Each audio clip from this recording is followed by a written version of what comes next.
Every crime family needed at least one. Not a boss, not a consigliere, a killer. A man you called when a problem needed to stop existing. The men on this list were exactly that, except on a scale most people can barely account for. Between them, they carried out hundreds of murders across decades, and several of them were so effective that law enforcement spent years unable to prove a single one. These are 15 of the deadliest hitmen in Mafia history. Their methods, their body counts, and what made each of them genuinely different from the men around them. If you're new here, subscribe, drop a comment, and let us know where you're watching from. Let's get into it. 1. Richard Kuklinski, the Iceman. Richard Kuklinski did not work for a single family. He worked for all of them. Over roughly 2 decades, beginning in the late 1960s, Kuklinski operated as a freelance contractor for the Gambino, Genovese, and DeCavalcanti families, an arrangement that suited everyone involved because it meant no single organization bore direct responsibility for whatever he did. He claimed more than 100 murders. Investigators confirmed far fewer, but acknowledged the actual number was likely far higher than the documented record. What made Kuklinski singular was not volume, but method. He was a deliberate experimenter who treated each killing as a logistical problem requiring a specific solution. He shot, strangled, and used a crossbow. He administered cyanide through nasal spray. He froze bodies in a rented industrial freezer to corrupt the medical examiner's ability to establish time of death, a technique that gave him his nickname and that investigators only discovered years into their surveillance. He was meticulous about disposing of evidence and absolutely consistent about leaving no living witnesses. He stood 6 feet 4 inches tall and weighed over 250 pounds, and the men who worked with him described an almost complete absence of emotional reaction before, during, or after a killing. His wife and children, who lived with him in a house in Dumont, New Jersey, did not know what he was for most of his adult life. That compartmentalization, the ability to be completely different people in different contexts, was perhaps his most dangerous quality of all. 2. Giovanni Brusca, the Pig. In the history of the Sicilian Mafia, few men have committed acts of violence as consequential as Giovanni Brusca. A senior enforcer for the Corleonese faction under Salvatore Riina, Brusca was the man physically chosen to press the detonator on May 23, 1992, that detonated 500 kilograms of explosives beneath the highway near Capaci, killing Judge Giovanni Falcone, Falcone's wife, and 3 members of his police escort. 57 days later, he participated in the Via D'Amelio bombing that killed Falcone's colleague Paolo Borsellino and 5 of his bodyguards. In a single summer, Brusca helped eliminate the 2 most effective anti-mafia prosecutors in Italian history. He had not arrived at those assignments accidentally. Brusca had spent years building a record of violence that made him one of the most trusted executioners in the Corleonese hierarchy, and the faction that had seized control of the entire Sicilian Mafia through a campaign of internal killing in the late 1970s and early 1980s. He admitted, after his eventual arrest in 1996, to between 100 and 200 murders committed over his career. The actual number, investigators believed, was higher. His methods were not discriminating. He killed rivals, witnesses, relatives of witnesses, and anyone the organization identified as an obstacle. His nickname, U Porcu, the Pig, was not a slur imposed from outside. It was what the people who worked alongside him called him, a reference to the quality of his violence that even his colleagues found notable. 3. Roy DeMeo, the architect of the Gemini method. Roy DeMeo solved a problem that every criminal organization with a serious murder operation eventually faces. What do you do with the bodies? His answer, developed with his crew at the Gemini Lounge in Canarsie, Brooklyn through the mid-1970s, was so effective that it became known simply as the Gemini method, and it was replicated by associates across multiple families for years after DeMeo's death. The method was industrial in its efficiency. The victim was shot in the head upon entry to the Gemini's back room. A crew member would then stab the heart to stop circulation, preventing continued blood pressure from making the cleanup unmanageable. The body was wrapped and hung to drain. It was then dismembered with tools kept specifically for the purpose, and the pieces were distributed across multiple garbage bags and disposal sites. The entire process, once the crew had refined it, took approximately 45 minutes. Between 1973 and 1983, DeMeo's crew was estimated to have killed between 75 and 200 people using this and related methods. Many of the victims were never reported missing, let alone found. DeMeo was also a major earner through a stolen car operation that shipped vehicles to the Middle East, making him one of the most productive soldiers in the Gambino family. He was simultaneously the most prolific killer and one of the most valuable businessmen in the organization, a combination that gave him an unusual degree of operational autonomy for a man of his rank. 4. Anthony Center, the quiet half of the most dangerous duo in Brooklyn. Anthony Center was, by every account that emerged from the federal prosecutions of the Gambino family in the late 1980s, the more contained of the two men who formed the operational core of Roy DeMeo's crew. Where other killers in the organization were visible, boastful, volatile, socially present in ways that eventually drew attention, Center was not. He moved through the world of the Gemini, lounge as a man who had nothing to announce because the men who needed to know already knew. He had grown up alongside Joseph Testa, and the two had entered organized crime together, learned the trade together, and killed together with a consistency that made them, over a decade of operation, the most reliable enforcement resource the DeMeo crew possessed. His confirmed participation covered at least 28 murders, a number investigators described as a floor, not a ceiling. He was present for the development and refinement of the Gemini method, which he and Testa helped DeMeo perfect until the process was essentially frictionless. He was dispatched for specific assignments and completed them without complication. He did not improvise. He did not leave loose ends. When Paul Castellano eventually ordered DeMeo killed, Center was almost certainly among the men who carried it out, a final demonstration of the same operational reliability that had defined his entire career. He was, in the language of the organization, someone you could count on absolutely. In 35 years of federal imprisonment, he gave investigators nothing that changed that assessment. 5. Joey Testa, the other half who never needed the spotlight. Joey Testa's operational record is, in most respects, inseparable from Anthony Center's, and that is precisely the point. The two men had grown up together in Canarsie, committed their first crimes together as teenagers, and entered the DeMeo crew at roughly the same time in the mid-1970s. By the time federal investigators had assembled a complete picture of the Gemini crew's activities, they found it almost impossible to document Center and Testa as two separate decision-making individuals. They arrived together, killed together, and left together, and the consistency of their coordination across dozens of assignments over a decade was itself a form of professional excellence. Testa's contribution to the crew's methodology was technical as much as physical. He had internalized the Gemini method completely, the sequencing, the timing, the disposal logistics, and could execute it with or without DeMeo present. He was the kind of man an organization builds its enforcement capacity around. Not a leader, not someone who required management or reassurance, but someone who received an assignment and treated its completion as a matter of professional obligation. The murders prosecutors could confirm against him at trial in 1989 numbered 10. The murders investigators believed he had participated in numbered significantly higher. He was convicted and sentenced to life. He was paroled in April 2024 after 35 years, one of the longest sentences served by any Gambino crew member of his generation. The career he had built over a decade in Canarsie had cost him nearly 4 decades of his life. He had been, for those 10 operational years, one of the most dangerous men in Brooklyn. Almost nobody outside of law enforcement and the families of his victims knew his name. 6. Sammy "the Bull" Gravano, the underboss who did the work. Sammy Gravano's position in the Gambino family as John Gotti's underboss is sometimes discussed as though it were primarily administrative, the quiet partner behind the flamboyant boss. That framing misrepresents what Gravano actually was. He admitted under oath to participating in 19 murders. He was not a boss who occasionally sanctioned violence from a distance. He was a man who had been doing this work since before Gotti was a name anyone recognized, who had earned his position through a record of personal violence that the family had watched and evaluated over more than 2 decades. His reputation inside the Gambino family was specific. He was the man you called when you needed something done and done correctly. While Gotti collected the media attention and the public profile that would eventually make him the most famous mob boss in American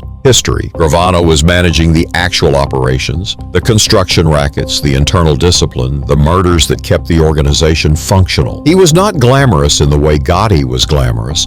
He was something more useful than glamorous. The men around him understood the difference between a boss who gave orders and an underboss who had personally carried out the kind of work the orders described, and they treated Gravano accordingly. When federal prosecutors were eventually building their case against the Gambino family, it was Gravano, not any of the soldiers below Gotti, who they identified as the most significant cooperating witness they could possibly obtain. So Johnny Martorano, the executioner. Johnny Martorano killed 20 people between 1965 and 1982. He said so himself in a cooperation agreement with federal prosecutors, and he said it without visible remorse or evasion. Investigators who spent years working the Winter Hill gang cases in Boston considered his admitted total a floor rather than a ceiling, a number that reflected what could be proven rather than everything that had occurred. What distinguished Martorano in the Boston underworld was a quality that people who knew him consistently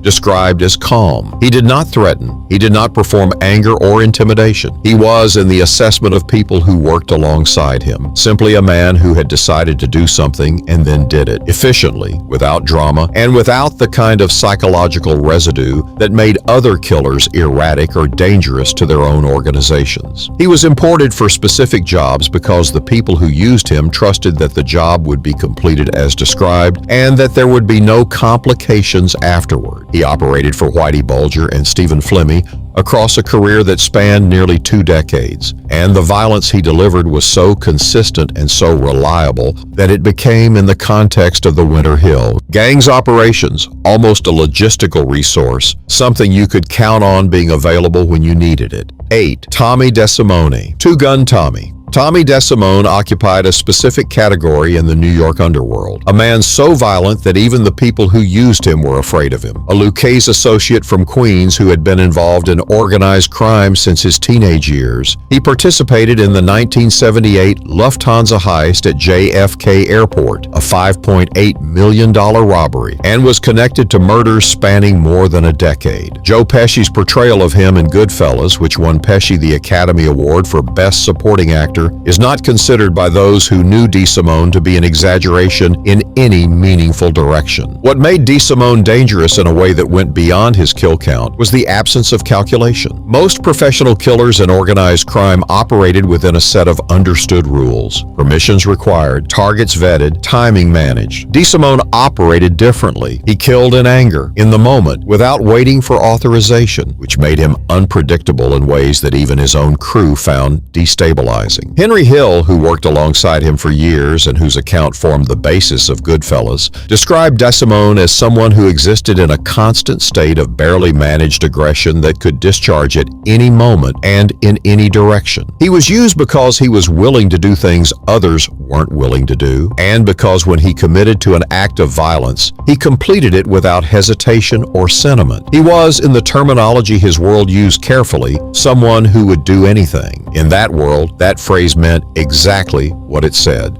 9. Anthony Gaspipe Casso, the Lucchese killing machine. Anthony Casso ran the Lucchese crime family jointly with Vittorio Amuso through one of the most violent periods in the organization's history, and he did not run it from a distance. He admitted to participation in 36 murders, a number that placed him as both a boss and a direct participant in violence, in a category almost without parallel in the history of the New York families. Most bosses at his level ordered. Casso ordered and, with regularity, went personally. He survived a 1986 assassination attempt in which gunmen shot him multiple times in a parking lot and left him for dead. He recovered, identified the men responsible, and had them killed. The response was methodical rather than emotional. Casso treated his own near murder as a logistical problem requiring a specific solution, the same way he treated every other problem. His sources inside law enforcement: 2 corrupt NYPD detectives, Stephen Caracappa and Louis Eppolito, who sold him information on witnesses, targets, and investigations,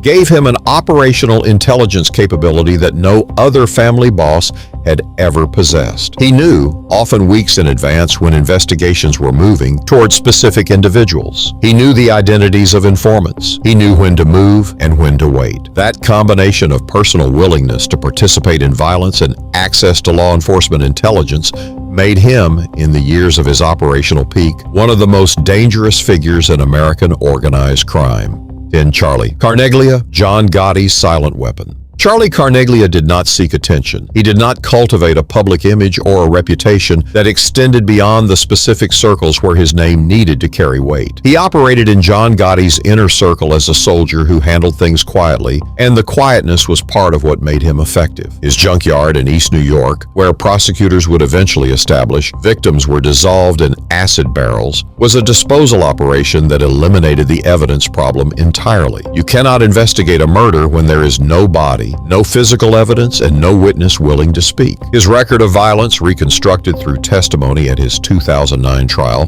included the murder of a court officer, the killing of multiple criminal associates, and the 1990 assassination of Louis DeBono, a Gambino member who had made the mistake of failing to show up when John Gotti summoned him. Carneglia operated over 3 decades without a single major prosecution, a run of legal invulnerability that reflected both his operational discipline and the effectiveness of the methods he used to eliminate evidence. He was not the most famous man in Gotti's circle. He was, arguably, the most useful, the one who ensured that the things that needed to disappear disappeared, and that the investigations that might have followed never found anything to investigate.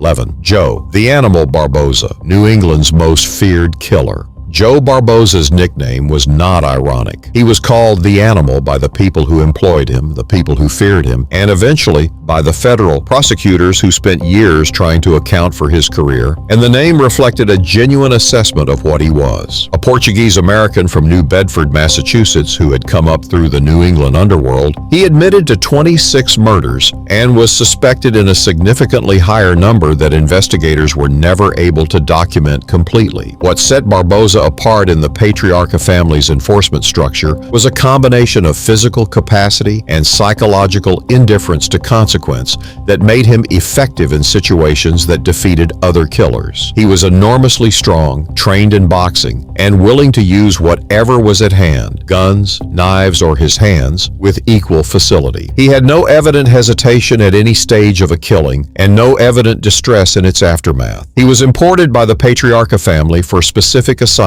and was, for a period in the 1960s, the most feared individual contractor in New England, region where the organized crime landscape was competitive enough that that distinction carried real meaning. Raymond Patriarcha, the Providence boss who ran New England's criminal operations for decades, used Barboza precisely because Barboza could be directed at a problem and trusted to resolve it completely, without complications, and without requiring extensive management before or after.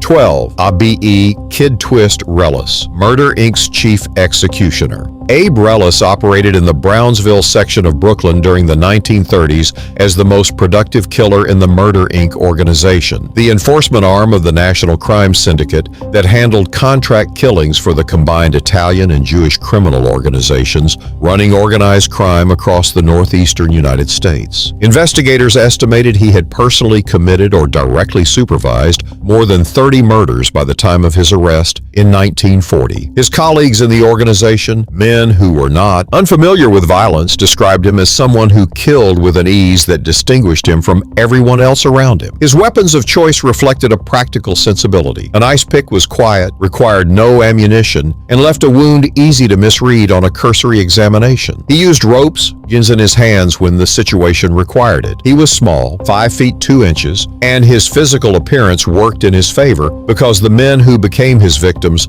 frequently did not process the threat he represented until it was resolved. He was not a man who announced himself. He arrived, he completed what he had come to do, and he left. The Murder Inc. operation ran on men like Reles, killers who could be trusted to receive an assignment from the organization's leadership, execute it without improvisation, and maintain absolute silence about everything they did. He was, for the better part of a decade, the most dangerous man in Brooklyn. The borough's criminal world organized itself around the knowledge of what he was. 13. Harry Pittsburgh Phil Strauss, the most prolific killer in Murder, Inc. If Murder, Inc. had a hierarchy of lethality, Harry Strauss occupied its apex. Conservative estimates placed his confirmed murders at 28. Investigators who worked the Murder Incorporated prosecutions believe the actual number was between 100 and 500, a range so wide that it reflects not uncertainty about whether he killed, but uncertainty about how many of the unresolved homicides across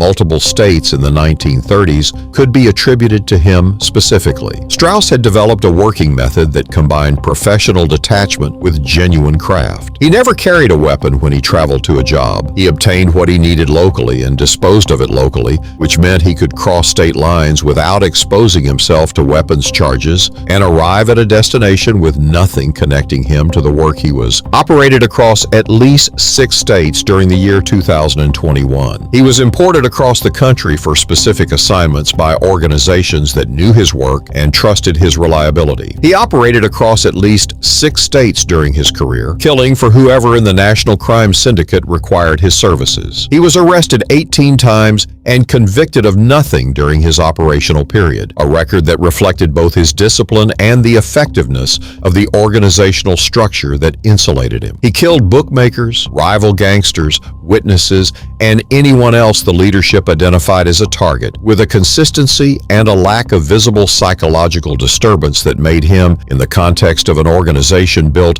entirely around violence, exceptional. 14. Louis Lepke Buchalter. The boss who killed Louis Buchalter is remembered primarily as a boss. The head of Murder, Inc., the dominant force in New York's labor rackets, the only major American crime syndicate leader ever executed by the state. What that framing tends to obscure is that Buchalter was not a businessman who happened to run a murder operation. He was a killer who happened to become a businessman. He had built his position in the New York underworld through personal violence before he built it through organizational sophistication. And throughout his career as a labor racketeer and syndicate leader, the threat of direct personal violence remained part of his operational toolkit. Murder, Inc., which he co-founded and led alongside Albert Anastasia, was responsible for between 400 and 1,000 killings during the decade of its operation. It was not a separate division that Buchalter managed from a distance. It was an integrated part of his criminal enterprise, used to enforce labor agreements, silence witnesses, eliminate rivals, and maintain the control over New York's garment and trucking industries that generated his wealth. The men who worked under him understood that Buchalter's instructions carried a specific weight. He was not someone who made requests. He was someone who communicated decisions, and the gap between a decision and its execution was a matter of logistics, not negotiation. He was, in the assessment of the prosecutors who eventually brought him to trial, the most dangerous man in American organized crime during his period of operation, not because of the murders he personally committed, but because of the murders he could commission, direct, and resource at will. 15. Albert Anastasia, the Lord High Executioner. Albert Anastasia's title within Murder, Inc., Lord High Executioner, was not a nickname imposed by journalists or applied ironically after the fact. It was how the organization described his function, and the description was accurate. As the operational director of Murder, Inc. from its formation in the early 1930s through its exposure in 1941, Anastasia oversaw an enterprise that historians estimate killed between 400 and 1,000 people on contract for the National Crime Syndicate. He did not merely administer this enterprise, he participated in it. He had established his credentials for violence long before Murder, Inc. existed. Convicted of murder in 1921 and sentenced to death, he served 18 months on death row at Sing Sing before winning a retrial, at which all 4 primary prosecution witnesses had disappeared. He was acquitted. The disappearance of witnesses would become a recurring feature of his legal history for the next 2 decades, a pattern that reflected both his organizational reach and the specific fear that his name produced in people who might otherwise have chosen to testify. He was one of the 4 men who killed Joe Masseri in 1931, helping Lucky Luciano consolidate control of the New York underworld. He helped eliminate his own boss, Vincent Mangano, in 1951 to take control of the family. He was, for 30 years, the man in the New York underworld who other dangerous men were afraid of, a distinction that, in an environment populated populated entirely by killers, required something specific to maintain. He maintained it without visible effort for 3 decades, until the men around him decided the cost of keeping him had become greater than the cost of removing him. These 15 men represent the operational reality behind the mythology of organized crime. The bosses in the photographs, the courtroom appearances, the Senate testimony, all of it was made possible at some foundational level by men like these. By men who would go where they were sent and do what they were told, and who had demonstrated across careers measured in bodies that they were absolutely reliable. The organizations that used them understood exactly what they were. They were not celebrated inside those organizations in the way bosses were celebrated. They were used, and when they were no longer useful, when they became liabilities, when the investigations got too close, when the bosses decided the heat was too much, they were discarded with the same practicality that had governed their employment. That is the other thing these 15 men share beyond the violence. Every one of them served an organization that would, without hesitation, have killed them if the situation required it. Several of them found that out firsthand.